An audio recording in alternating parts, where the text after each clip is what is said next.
Kasi simula pa lamang ng bagong taon, nito lamang January 2025, isang kahilahilakbot na balita ang gumulat sa bansang Indonesia kung saan sa isang pampublikong tapunan ng basura, natagpuan ang putol-putol na parte ng isang babae. Ang iba pang parte ng kanyang katawan ay natagpuan naman sa dalawa pang magkaibang lugar. Ang lalaking nagtapo ng kanyang mga labi ay nakunan pa nga ng CCTV. Ang ganitong uri ng krimen sa bansa ay hindi pangkaraniwan, kaya naman mabilis itong kumalat at pinag-usapan sa social media. Ngunit ang tanong, sino ang babaeng natagpuan sa loob ng suitcase? At sino ang lalaking nagtapon ng kanyang mga labi sa tatlong magkakaibang lugar? Ano ang kwento sa likod ng kasong ito na tinawag nilang The Red Luggage Murder Mystery?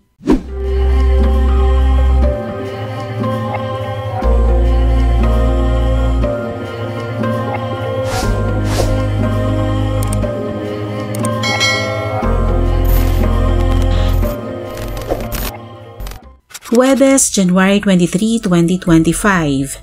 Isang pangkaraniwang araw sa Makanan Village, Kendal District, Ngawi Regency, East Java, Indonesia. Isang lalaki na tawagin na lamang natin sa inisyal na YA, ang noon ay nagtapo ng kanyang basura sa Dadapan Village, di kalayuan sa kanyang tirahan. Ang gawaing ito ay normal para kay YA, subalit hindi niya inasahan na hindi tulad sa kanyang nakagawian.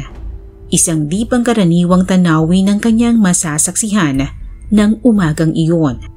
Sa isang bunton kasi ng mga basura, napansin niya ang isang malaki at itim na plastic garbage bag. Nahiwagaan siya sa bagay na maaaring laman ng plastic, kaya nilapitan niya ito. Tinanggal niya ang plastic na itim at bumungad sa kanya ang isang pulang suitcase. Nang iangat niya ang suitcase, nagtaka siya dahil napakabigat nito. Ano kaya ang laman nito at napakabigat naman?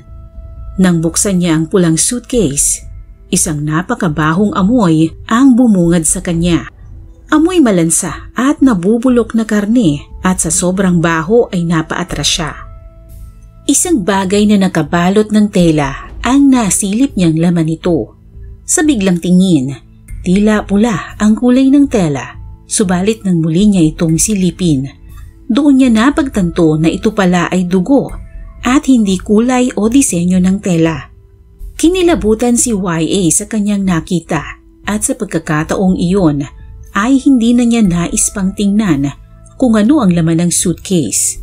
Agad na niya itong itinawag sa mga pulis. Mabilis namang rumesponde ang mga pulis sa tapunan ng basurang inireport sa kanila. Naging maingat ang mga pulis sa pagsusuri sa suitcase at nang kanila na itong buksan, isang kahindik-hindik na eksena ang kanilang nadiskubre. Isang bangkay ng babae na walang ulo at wala ring mga binti at hita ang bumungad sa kanila. Nakabalot ito ng kumot na tigmak ng dugo at napakabaho ng amoy nito. Napagtanto ng mga pulis na isang kaso ng murder ang kanilang kinakaharap, kaya noon din ay tumawag sila ng backup upang ito ay agad na mapag-aralan at ma-identify ang biktima. Walang damit ang biktima at walang kahit na anong identification.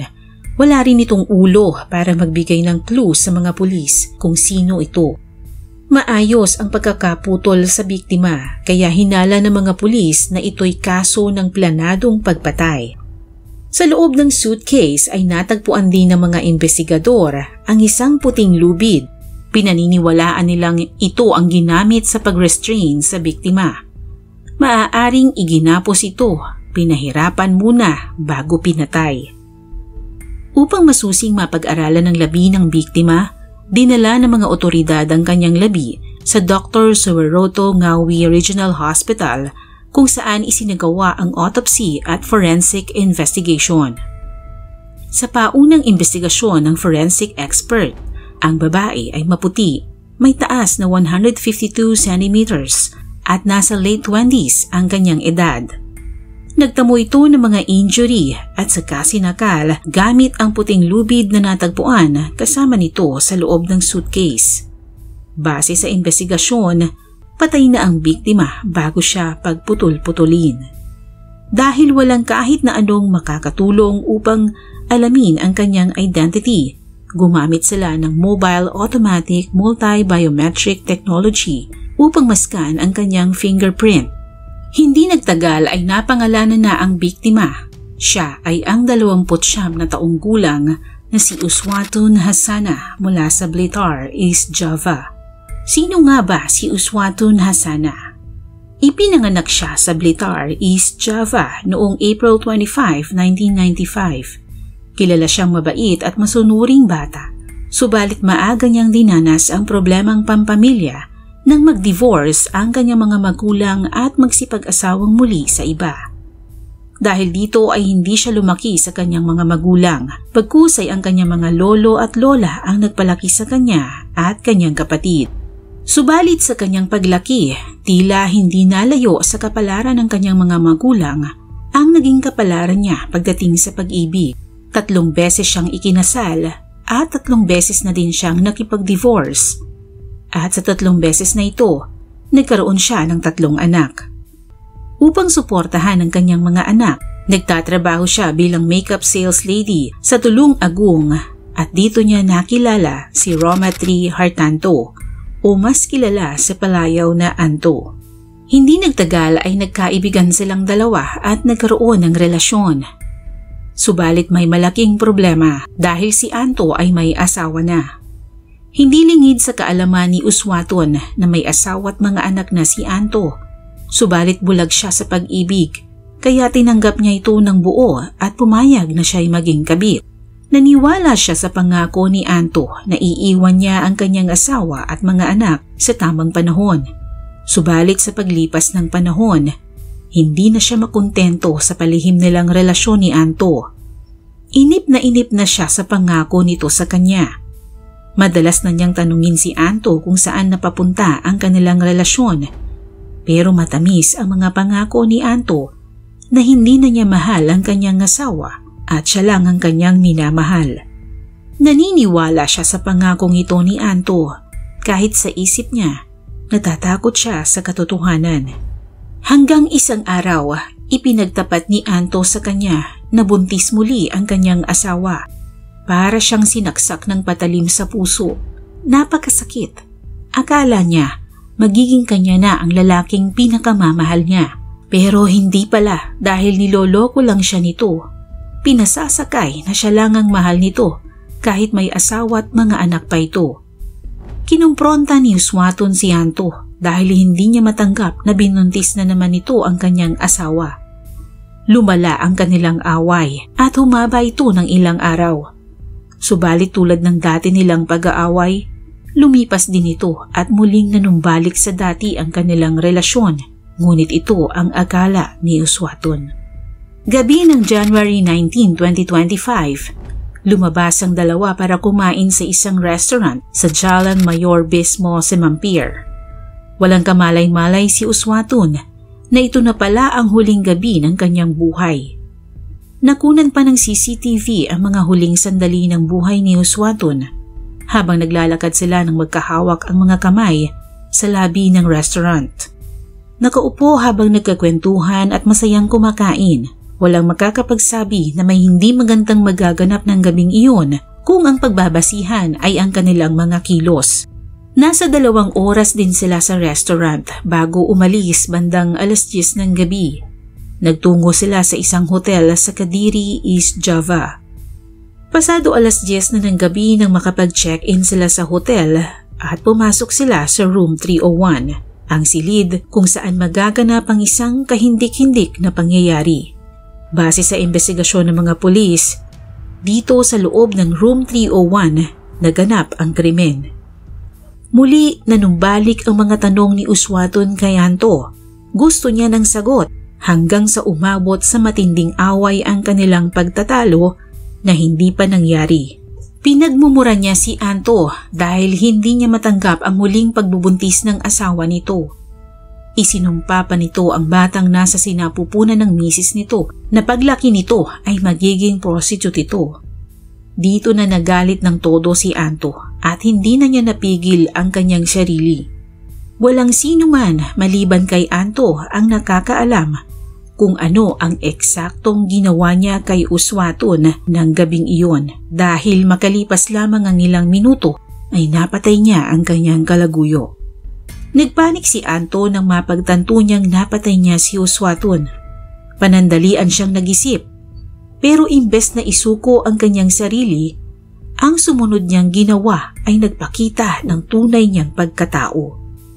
Tinawagan niya ang kanyang kapatid na si Muhammad Aklis Maulana. Sinabi niya sa kapatid ang nagawa niyang krimen, subalit hindi na niya ito idinetalye pa. Sinabihan niya itong sunduin siya sa hotel para kumuha ng suitcase sa kanilang bahay. Sumunod naman ang kanyang kapatid at sinundo niya si Anto sa hotel kinabukasan para kunin ang suitcase. Bago bumalik ng hotel, huminto sila sa isang mini market para bumili ng kutsilyo o isang fruit knife. Sinasabing ibinaba lamang ni Maulana si Anto sa harap ng hotel at hindi na ito sumama sa loob. Nang makabalik ng room 301 si Anto, isinara niya ang pinto at nagsimula na sa maitim niyang plano para itago ang kanyang krimen. Sinimulan niya ang mga hita at binti, piece by piece hanggang sa ulo. Ang torso ay inilagay niya sa suitcase at ibinalot niya ng kumot, habang ang mga binti at ulo ay pinaghiwalay niya ng mga plastic bag. Maingat niya itong ibinalot at sinikap na linisin ang lahat ng traces ng kanyang krimen sa loob ng silid bago siya natulog na para bang walang ginawang anuman. Tulad ng napag-usapan, muli siyang sinundo ni Maulana sa hotel kinabukasan. Pero bago niya kunin ang mga pinaghiwa-hiwalay na si Uswaton, ibinenta muna nila ng kanyang kapatid ang sasakyang Suzuki R3 ni Uswaton sa halagang 57 million rupiah o humigit kumulang 200,000 pesos. Pagkatapos nilang maibenta ang sasakyan ni Uswaton, ay bumalik ang magkapatid sa hotel upang kunin ang suitcase at 2 plastic bag pagkagat ng dilim. Kinaumagahan, ito na ang oras upang itapon ang mga bakas ng kanyang krimen. Sinecure muna niya ang pulang suitcase ng duct tape at plastic at saka isinakay ito sa inupahan niyang sasakyan. Nang gabing iyon, bandang 10:00, huminto siya sa Dadapan Village kung saan niya itinapon ang pulang suitcase sa bunton ng mga basura. Pero hindi pa siya tapos. Sumunod niyang tinungo ang 10 Ponorogo Subdistrict kung saan naman niya itinapon ang isa pang plastic sa madamong bahagi nito sa kagubatan. Ang sumunod na tinungo naman niya ang Jalan Raya Desa Gemarajo kung saan niya iniwan ang isa pang plastic. Subalit mautak man ang ginawang plano ni Anto sa pag-dispose sa katawan ng kanyang biktima, tila minaliit nito ang kakayahan ng mga pulis. Akala ni Anto ay basta-basta na lang niya matatakasan ang kanyang ginawa. Nang mapagtagpi-tagpi ng mga investigador ang pangyayari, na-i-connect nila kay Anto ang pagkamatay ni Uswaton.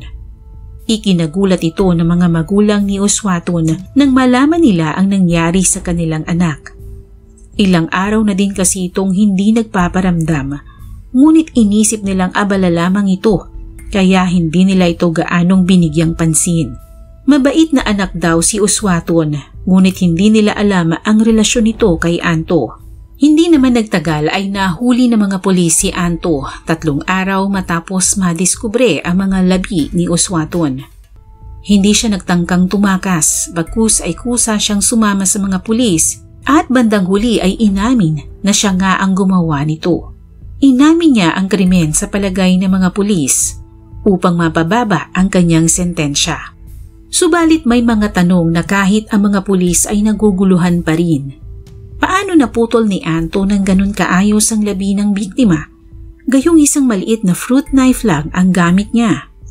Posible kaya na hindi itong ginamit niyang pamputol at may iba pa siyang dalang malaki at matalim na bagay upang maputol niya ito na hanggang buto. Mga bagay na iniisip ng mga investigador na maaaring planado talaga ang pagpatay nito kay Uswaton. Samantala, ang kapatid nitong si Maulana ay patuloy pang iniimbestigahan kung ano talaga ang partisipasyon nito sa kaso, habang si Anto ay kasalukuyang nakakulong at naghihintay ng paglilitis.